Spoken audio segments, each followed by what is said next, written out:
Hello everyone, कशा आहात तुम्ही सगळे? आय होप की तुम्ही सगळे मस्त मजेत असाल. आम्ही पण एकदम मस्त मजेत आहो. कालच्या दिवशी आमच्याकडनं जो मेन डोर आहे आमचा, त्याचा लॉक तुटला होता.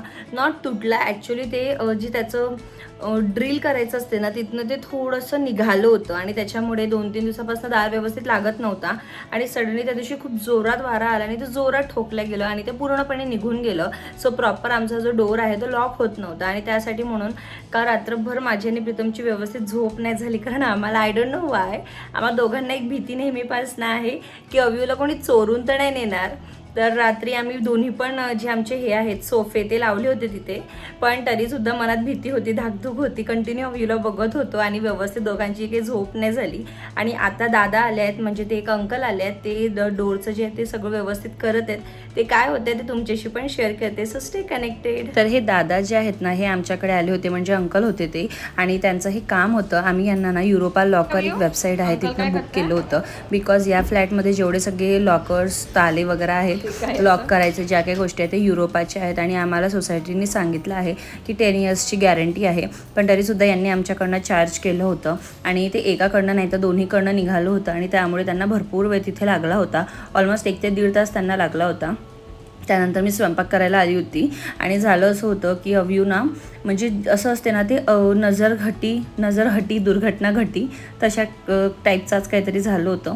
मला प्रीतमने बोलावलं होतं की एकदा चेक करून घे व्यवस्थित झालं की नाही. मी तिथे फक्त बघायला गेली आणि अव्यूने ते पूर्ण जे माझं पिठाचं पातेलं होतं ते पूर्ण खाली सांडवून दिलं होतं आणि मग माझे डबल कामं झाली. म्हटलं आता ते सगळं मी नंतर करते, कारण आम्हाला दोघांनाही भूक लागली होती. तर आम्ही छान असं जेवण करून घेतलं तिघांनीही. अव्यूला छान झोप घेऊ दिली, त्याला थोड्या वेळ झोपवलं आणि झोपून उठल्यानंतर ना त्याचं असं कंटिन्यू चाललं होतं जाऊया आणि असा तो सखीशी खेळायचा. तर मला सडनली आठवलं, म्हटलं चला आज आपणच तसं काहीच क्रिएट करूया आणि मग आम्ही तिघंसुद्धा गोल फिरायला लागलो होतो. भरपूर वेळ त्याच्याशी खेळून झालं आणि त्यानंतर प्रीतम बोलला मस्त अशी कॉफी बनव. बाहेर मस्त असं वेदर झालं होतं, वातावरण एकदम थंड झालं होतं आणि त्याचबरोबर ना कंटिन्यू हवा सुरू होती आणि हवा सुरू असल्यानंतर ना आमच्याकडे असा काहीसा आवाज येतो, तुम्ही पण ऐका.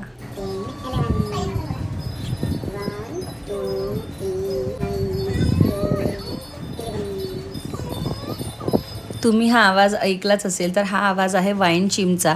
आमच्याकडे जी गॅलरी आहे म्हणजे बाल्कनी आहे त्याच्या एक्झॅक्ट स्टार्टिंगला आम्ही ही वाईन चिम लावली आहे.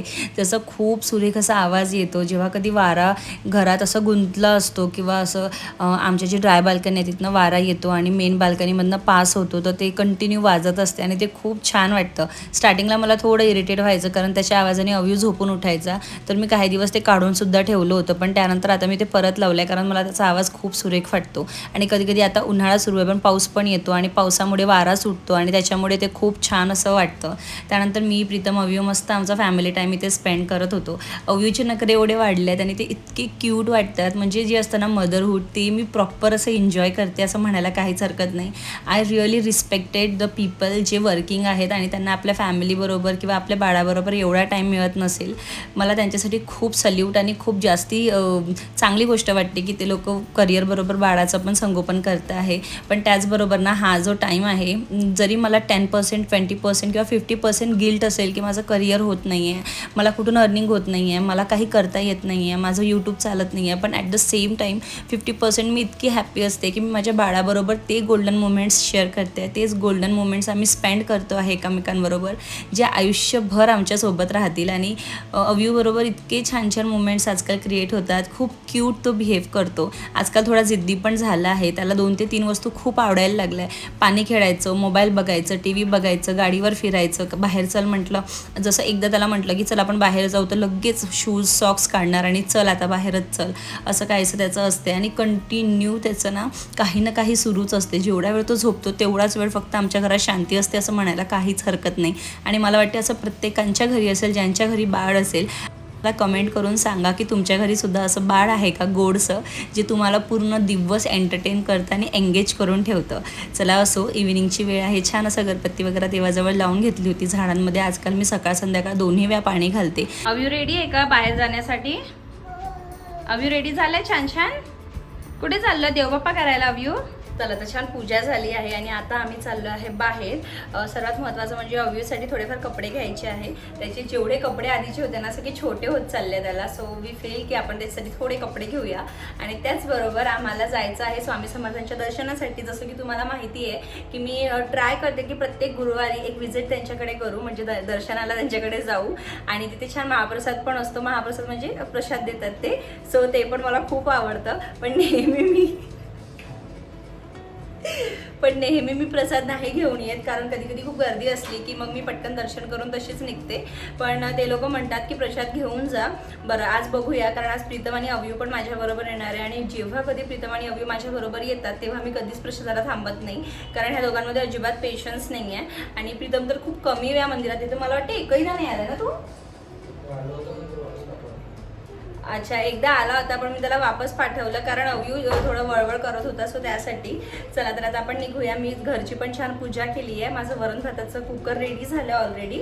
आता मला घेऊन फक्त चपात्या बनवायच्या, कारण सकाळची भाजी पण मी 2 टाईमची बनवली होती. बिकॉज आज आम्हाला आणखी पण कुठे जायचं होतं, जे की आता प्लॅन ड्रॉप झाला आहे. बट ठीक आहे, तिथे आपण उद्या जाऊया आणि आज पुढे काय होते ते तुमच्याशी शेअर करते. So stay connected.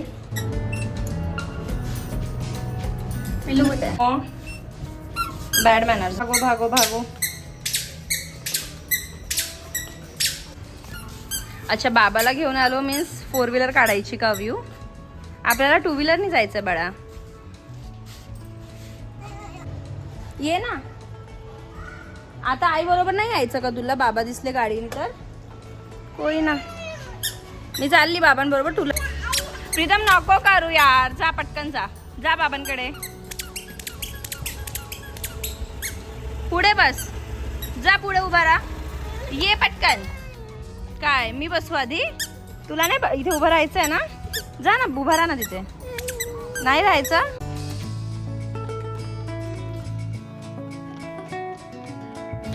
आता तुम्ही बघितलंच असेल की अव्यू कसा करतो गाडीवर बसण्यासाठी. त्याचं फेवरेट आहे गाडीवर बसून फिरायचं.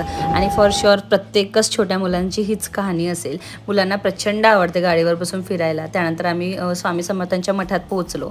तिथे छान दर्शन करून घेतलं. आणि आज प्रीतमसुद्धा माझ्याबरोबर आतमध्ये आला होता. तिथेच मग छान असा प्रसादसुद्धा आम्ही घेतला. माझा तर नेहमीपासून फेवरेट आहे हा प्रसाद, पण कधीतरी माझ्याकडनं मिससुद्धा होतं. म्हणजे गर्दी वगैरे असली की मी जास्ती काही घेत नाही. आज आम्ही उशिरा गेलो होतो त्यामुळे आरती मला काही मिळाली नाही, पण दर्शन छान झालं. जास्ती गर्दी नसल्यामुळे पटकनच दर्शन झालं. आणि प्रसादाला पण खूप अशी लाईन नव्हती.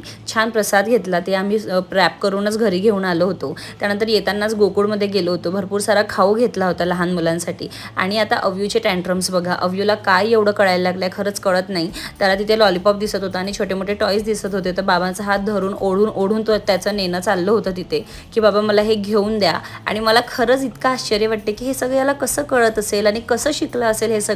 तो म्हणजे असं घेऊन यायचं जोरात आणि नाही म्हटल्यानंतर मोठमोठ्याने रडायचं. घरी ओपन करून देते ना बाळ. चल घरी करू ओपन. आवयो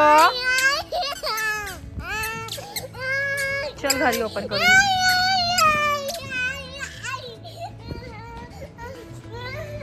चल ये ओपन करून देते. ये लवकर ये, ओपन करून देते. चले ओपन करून देऊ ना. तर ये ना, मी करून देते ओपन बाळ. ये पटकन ये. अव्यू आईला दे ना. मुनुषा देऊन दे ना. तुझं दिसतंय का बरोबर? दे ना प्लीज. दे ना. बस बस बस देते. Sit down. इकडे नाही दिसशील तू. इकडे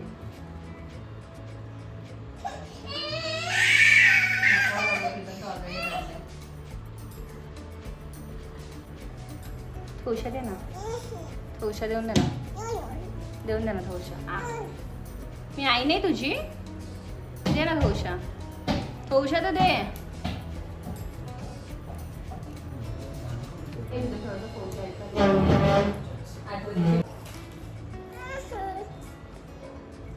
नको घेऊ.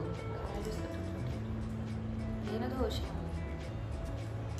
खूप प्रयत्न केले, पण अव्यूने आम्हाला एक सिंगल बाईटसुद्धा त्याची आईस्क्रीम नाही दिली. म्हणजे लिटरली तो टचसुद्धा करू देत नव्हता आणि क्लिअरली नाही म्हणत होता. म्हणजे एवढा बदमाश आहे. त्याला शेअरिंग इज केअरिंग अजिबात कळत नाही आणि हळूहळू त्या सगळ्या गोष्टी आम्हाला त्याला शिकवायच्या आहे. आणि तुम्ही येणाऱ्या व्हिडिओजमध्ये नक्कीच बघाल की तो आम्हालासुद्धा त्याच्या वस्तू शेअर करतो आहे. चला तर आज काय झालं, आम्ही येताना तिथनं मसाले भात घेऊन आलो होतो प्रसादाचा आणि तो भरपूर सारा होता. पोट असं छान भरलं होतं. तर प्रीतमचं होतं की थोड्या वेळाने ना छान असा फोडणीचा भातच कर, बाकी मला काही खायची इच्छा नाही आहे. तर त्याचीच रेसिपी तुमच्याशी मी शेअर करते. एकदम सिंपल आहे. आलू, कांदा, टमाटर आणि त्याचबरोबर मिरची, कोथिंबीर आणि थोडंसं राई जिरा वगैरे छान परतून घ्यायचं. त्यानंतर आपण शिजवलेला भात त्यामध्ये मिक्स करून घ्यायचा आणि छान असं मिक्स म्हणजे छान असं मिक्स करून घ्यायचं. यात वरून तुम्हाला हवं ना तर तुम्ही चिली फ्लेक्स वगैरे पण घालू शकता. खूप लोक याच्यावर चीज घालून पण खातात, पण आम्हाला तसं आवडत नाही. आम्ही एकदम सिंपल खातो. सो आम्ही ते छान असं खाऊन घेतलं आणि त्यानंतर किराणा मागवला होता. त्यात मी अव्यूसाठी गोड सोप मागवली होती, कारण नागपूरला यावेळेस आम्ही गेलो ना त्यावेळेस त्यांनी प्रचंड असं गोड सोपसाठी तिथे धिंगाणा घातला होता. म्हणून मी त्याच्यासाठी आणलं होतं. तर कधीतरी थोडंफार द्यायला बरं होते, म्हणजे तो एंगेज पण असतो. चला आता दिवसाचे सगळे कामं झाले आहेत. मस्त प्रीतम जेवण करतो आहे. प्रीतम अव्यू गोड सोप खातो आहे.